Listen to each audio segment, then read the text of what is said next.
Bismillahirrahmanirrahim, my dear students, welcome back to Biozone Academy and खुश आमदीद again. So अॼु को असांजो लेक्चर आहे फर्स्ट ईयर में चैप्टर नंबर 9 किंगडम प्लांटी में एवोल्यूशन ऑफ लीफ. अॼु असां पढ़ंदासीं त how evolution occurs in leaf. Evolution of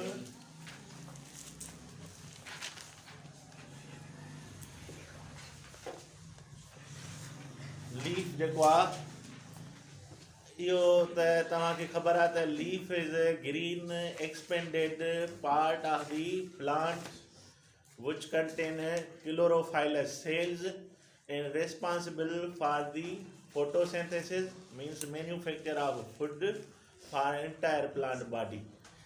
leaf ॿूटे जो उहो हिसो आहे जेको ग्रीन ऐं एक्सपेंडेड पार्ट आहे, फैलियल हिसो आहे जंहिंजो कमु हूंदो आहे फूड ठाहिणु, फूड सिंथेसाइज़ करणु ॿूटे जे लाइ. ऐं फूड सिंथेसाइज़ करण लाइ हिन वटि फोटोसिंथेटिक सेल्स हूंदा आहिनि. आम लीफ जी जेका स्ट्रक्चर हूंदी आहे उहा कुझु हीअं हूंदी आहे त हीअ ॾाढी नुमा हिकिड़ी स्ट्रक्चर ते डेवलप थींदो आहे ग्रीन एक्सपेंडेड पार्ट. हीअ स्टाक जेका प्लांट सां जिथां अराइज़ थींदी आहे उन जाइ खे असां नोड चवंदा आहियूं. The point from where leaf arises it is called as node. ऐं हीअ नंढड़ी हिकिड़ी स्मॉल जेका आहे स्टाक आहे bearing leaf. The stalk of leaf is called as petiole. What is petiole? Stalk of the leaf. ऐं हीअ आहे हुनजो ग्रीन एक्सपेंडेड पार्ट जंहिंखे असां लेमिना चवंदा आहियूं. ठीकु आहे. ऐं हीअ आहे हुनजी midrib containing a vascular bundle for the supply of water, not only for the supply of water but it will also transport the food material to the rest of the parts of body. त हिन खे असां midrib चवंदा आहियूं. ऐं इन midrib मां नंढियूं नंढियूं वेनलेट्स निकिरंदियूं आहिनि जेके पूरी सरफेस खे ट्रांसपोर्टेशन जो कमु कंदियूं आहिनि, जेके माना सेकेंडरी वेनलेट्स चओ या रेटिकुलेट वेनलेशन चओ. वेनेशन सिस्टम मौजूदु आहे प्लांट जे लीफ जे अंदरि. पर एवोल्यूशनरी हिसाब सां हीअ त जेको पन आहे इहो तमामु एडवांस्ड ऐं डेवलप्ड आहे ऐं सिंपल लीफ आहे. इहो सिंपल लीफ आहे. जॾहिं त कंपाउंड लीफ हिकिड़ो ॿियो टाइप हूंदो आहे, उन में वरी हीअ जेको ग्रीन एक्सपेंडेड पार्ट हूंदो आहे उहो नंढड़नि नंढड़नि लीफी स्ट्रक्चर्स में डिवाइडेड थी वेंदो आहे. उन नंढड़नि लीफलेट्स खे असां छा चवंदा आहियूं? पाइनी. ओ हीअं this is called as compound leaf. Different क़िस्म आहिनि हिन में बि अञा कंपाउंड लीफ जा. Pinnately compound leaf, palmately compound leaf. हुनजी असां डिटेल में कोन था वञूं because you are not special. तव्हां हिते बॉटनिस्ट अहिड़ा कोन आया आहियो. फर्स्ट ईयर एंटर जी लेवल ते बेसिक जेको आहे नॉलेज पढ़णी आहे. हाणे एवोल्यूशनरी हिसाब सां असां वरी लीफ खे ॿिनि क़िस्मनि में विराए सघूं था. हिकिड़ा सादा लीफ आहिनि जेके अञा बस ठहिया ई न आहिनि. सीलोसिड्स पढ़ियासीं त हुन में लीफ किथे आहे. त उन खां पोइ वरी लाइकोसीडा थो अचे जंहिंमें हिकिड़ो नंढड़ो लीफी स्ट्रक्चर डेवलप थी आहे. लीफ हुनखे चइबो जंहिंमें वेस्कुलर बंडल्स अची वञनि. वेस्कुलर बंडल न आहे त ॾिसो असां मुसाए में चयोसीं त इहे सीडो लीव्स. त हिते असां चई सघूं था त लीफ जा ॿ क़िस्म आहिनि. हिकिड़ो आहे सिंगल वेन्ड लीफ जंहिंमें सिंगल वेन हूंदी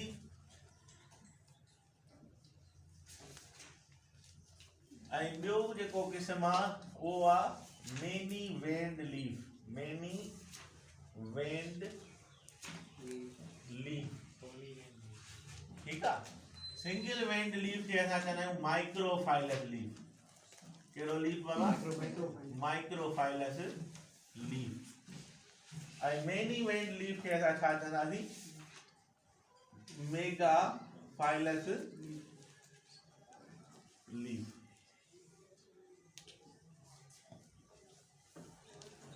माइक्रोफाइलस लीफ छा खे चइबो? चवंदासीं जंहिंमें हिकिड़ी सिंगल वेन हुजे. माना ही नंढड़ो सिंपल लीफ उन में ही हिकिड़ो स्ट्रेंड हुजे वेस्कुलर बंडल जी त इहो छा थियो माइक्रोफाइलस में। पर जेकॾहिं खोड़ हुजनिसि हे हिकिड़ो ही ॿियो ॿी स्ट्रेंड टी स्ट्रेंड मल्टी वेंड लीफ थी वेंदो न। त एडवांस कहिड़ो हूंदो ही मेगाफाइलस। सिंपल हूंदो ही। त पहिरियां जेके प्लांट्स हूंदा उन में कहिड़ो लीफ ईंदो।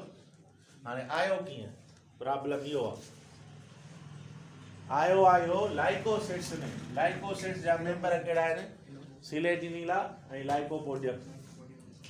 त उन्हनि में जेके लीफ आया आहिनि लाइकोपोडियम में ख़ासि करे उहे तव्हांजा सिंगल वेंड लीफ आया आहिनि। जीअं तव्हां पाइनस जो लीफ ॾिठो हूंदो ईअं सन्हड़ो नीडल लाइक हूंदो आहे, हालांकि उहो एडवांस्ड आहे। पर अहिड़े टाइप हिकिड़ी नंढड़ी आउट ग्रोथ थी अचे सिंगल वेंड लीफ लाइ हिकिड़ी थ्यूरी आहे जंहिंखे अञा इनेशन थ्यूरी चवंदा आहिनि। कहिड़ी थ्यूरी? Enation theory. इनेशन चइबो आहे स्मॉल आउट ग्रोथ खे। स्मॉल नंढड़ी हिकिड़ी आउट ग्रोथ। हाणे ॾिसो त सीलोसिट्स जो ॾिठो असीं असां त जेके लीफ हुया ब्रांचिस हुयूं उहे कहिड़ियूं डाइकाटमस ब्रांचिस हुयूं। कहिड़ियूं? हीअं हुयूं। छा कंदो वरी हिन मां बि जेकॾहिं निकिरे त डाइकाटमस, हिते बि निकिरे त डाइकाटमस। हाणे चए थो त हीअ जेका माना हिन में का बि लीफ त हो ई कोन न। सीलूटम हुजे, मेसीटेरिस हुजे, सीलोफाइटान हुजे, राइनिया प्लांट हुजे, इहे सभु सीलोसीडा जा मेंबर आहे। हिननि में लीफ त हो ई कोन। ऐं सीलोसीडा जे अचण खां पोइ केतिरो पोइ 10 मिलियन साल पोइ असांजे बुक लिखियो आहे त इहे लाइकोसिट्स आया। जॾहिं 10 मिलियन सालनि खां पोइ लाइकोसिट्स आया त उन में लीफ हो। पर कहिड़ो हो? मिसाल माइक्रोफाइलस लीफ हो। त इहो 10 मिलियन सालनि में केतिरा प्लांट्स आया हूंदा, केतिरनि चेंजिस मां गुज़रियो हूंदो ऐं पोइ लीफ असांजो इवॉल्व थियो आहे। पहिरियां कोन हो, पोइ ॿियनि प्लांट्स में जेके बाद में आया आहिनि। इहो ईअं आहे जीअं असां जे लाइ मथां सोशल मीडिया था चिड़ी वञनि। डार्विन जे मुताबिक़ मिसाल बाबा असांजा वॾा उन्हनि में पुछूं हूंदो हो, होलनि जहिड़ा हा। असां में बि आहे पर एम्ब्रियो जी डेवलपमेंट थिए थी, उन में हूंदो आहे, ठहंदो आहे, रिड्यूस थी वेंदो आहे, इहे थी वेंदो आहे, उहो थी वेंदो आहे। जेका थ्योरी आहे ऐं हाणे कोन्हे। त हाणे मिसाल चऊं था त सीलोसिड में लीफ कोन हा, लाइकोसिड में हा, उहे पोइ आया 10 मिलियन सालनि खां पोइ आया। लीफ ठहियो कीअं? त हाणे ठहियो कीअं त उन लाइ त कुझु ॿुधायो। हाइपोथेसिस आहे, ज़रूरी न आहे। डार्विन जो बि हाइपोथेसिस आहे, थ्योरी आहे ऐं उन में अञा गुंजाइश आहे रिजेक्शन जी। त हाणे चए थो त हीअ जेको लीफ लेस ब्रांच हुई उन में हिकिड़ी स्मॉल आउट ग्रोथ ठही वई हीअं। ठीकु आहे। इन स्मॉल आउट ग्रोथ खे वाटर सप्लाई ॾियण हिन ब्रांच में त हुया न वेस्कुलर बंडल। जॾहिं वेस्कुलर बंडल हुया त चए थो जॾहिं हीअ आउट ग्रोथ ठही त इन खे वाटर सप्लाई करण लाइ हिन में बि वेस्कुलर बंडल हीअं फ्लो कयो ऐं हीअ तब्दील थी वियो हिकिड़े नंढड़े लीफ में due to formation of small out growth called innation on the leaf less dichotomous branch of the plant. In this way, a single veined leaf evolved. ठीक आहे। माना इहो हिकिड़ो तरीक़ो आहे जंहिंमें हिकिड़ो सिंगल वेन या ईअं आयो। हिकिड़ी थ्योरी आहे इनेशन, ॿी थ्योरी आहे रिडक्शन। रिडक्शन थोरी एॾी का वॾी मशहूरु थ्योरी न आहे, पर उन में चए थो त इहा ई जेका डाइकोटमस ब्रांच आहे उन में साइज़ जेका आहे रिड्यूस थी आहे ऐं ही पाण में हीअं मिली वियो हिन रिडक्शन इन साइज़ थी आहे ऐं इन में ऑलरेडी वेस्कुलर बंडल मौजूदु हो। इन this way a single veined leaf or microphyllous leaf have been evolved. So microphyllous leaf की arise हुआ, either it is evolved due to reduction in the size of dichotomous branches of primitive vascular plants called coelocytes, or it has been evolved due to formation of small outgrowth scale-like structure on the leafless branches of the earliest vascular plants, and their gap was filled by vascular bundle in order to supply the water. In this way, a new structure called simple leaf containing a single vascular bundle strand has been evolved due to formation of outgrowth called innation. ईअं ई arise थियो आहे. कीअं arise थियो आहे? Due to formation of outgrowth. This is called as innation theory. ठीक आहे. So single veined leaf जी evolution थी आहे ईअं. हाणे अचूं पोइ हिन ते त भला इहो कीअं आयो मेगाफाइलस लीफ. जो मेगाफाइलस लीफ खे एक्सप्लेन करण लाइ हिकिड़ी थ्योरी आहे, ज़बरदस्त थ्योरी, टीलोम थ्योरी. हाणे टीलोम बुक में कोन्हे, ज़िमरमैन ॾिनी. कंहिं ॾिनी? ज़िमरमैन. त इहा जेका असां थ्योरी ॾिनल आहे टीलोम थ्योरी, पर नालो कोन्हे ॿुधायल, बसि इहो एक्सप्लेन कयल आहे. हाणे टीलोम चइबो आहे कंहिंखे टर्मिनल पार्ट खे. त हिन जा टर्मिनल पार्ट कहिड़ा हुआ? सीलोसिस जा डाइकाटमस ब्रांच. ठीकु आहे. ऐं इहा चए थो त जेका हुई माना ही हुया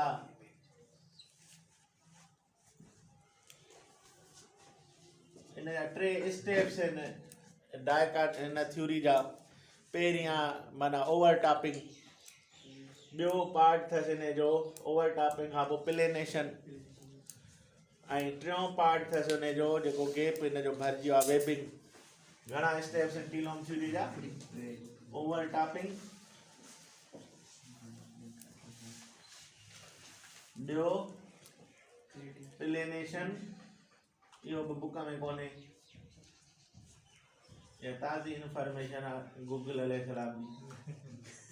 पिलेनेशन ऐं टियों जेको आहे वेबिंग. वेबिंग अथव, ज़िक्र आहे कंहिं न कंहिं हवाले खां इन शइ जो असांजे हिन में इवोल्यूशन ऑफ मेगाफाइलस लीफ खे. चए थो ओवरटॉपिंग छा आहे? चए थो ही ब्रांचेस अनइक्वल आहिनि. पहिरियां शुरूअ में फर्स्ट स्टेप आहे, हिकिड़ी का नंढी आहे ॿी वॾी आहे, इहा ओवरटॉपिंग आहे. त first the formation of unequal branches. छा थियूं? Formation of first step in the evolution of megaphylous leaf in which unequal branches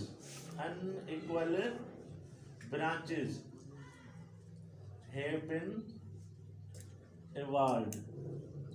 पहिरियां बाबा केरु आयो? चवंदो साईं अनइक्वल ब्रांचेस आयूं, जंहिंमें लीफ त अञा आयो ई कोन्हे, लीफ त अचिणो आहे. ॿियो स्टेप छा आहे? चए थो इहे रिड्यूस थियूं ऐं इक्वल थियूं, माना हिकिड़े ई प्लेन ते गॾु थियूं. मिसाल हीअ ब्रांच आहे, अहिड़ी वरी ॿी ब्रांच अथसि, इहे चए थो हिकिड़े प्लेन ते छा थियूं? गॾु थियूं. उनजे गॾु थियण खां पोइ छा थियो आहे त हिन में वेस्क्यूलर बंडल्स छा कयो आहे? फिलो कयो आहे. ऐं जेके मीज़ोफिल सेल्स आहिनि उहे भरिजी विया आहिनि, माना हिकिड़े प्लेन ते गॾु थियूं. This is called as planation. हाणे वेबिंग छा आहे? चए थो जेके मीज़ोफिल सेल्स आहिनि हिन जा उहे हेॾे फिलो करे आया आहिनि, हिन जो हिसो थी विया आहिनि. वेस्कुलर बंडल बि हिन जा अची विया आहिनि. मिसाल हिते बि आया, हिते बि वेस्कुलर बंडल आया. जेको गेप आहे इट हैज़ बिन फिल्ड, ऐं हीउ जेको स्ट्रक्चर आहे उहा लीफी स्ट्रक्चर में तब्दील थी वई आहे, जंहिंमें खोड़ सारियूं नंढियूं वेन्स आहिनि. माना this leaf has been evolved. हीअं हिकिड़े प्लेन ते गॾु थियण खां पोइ हिन जो गैप केरु भरियो? नेबरिंग सेल्स भरियो. त इहो जेको लीफ आयो आहे megaphyllous, it looks like duck web. जीअं हे फिंगर्स आहिनि, इहे माना ब्रांचिस सम्झो हिकिड़े प्लेन ते गॾु थियूं.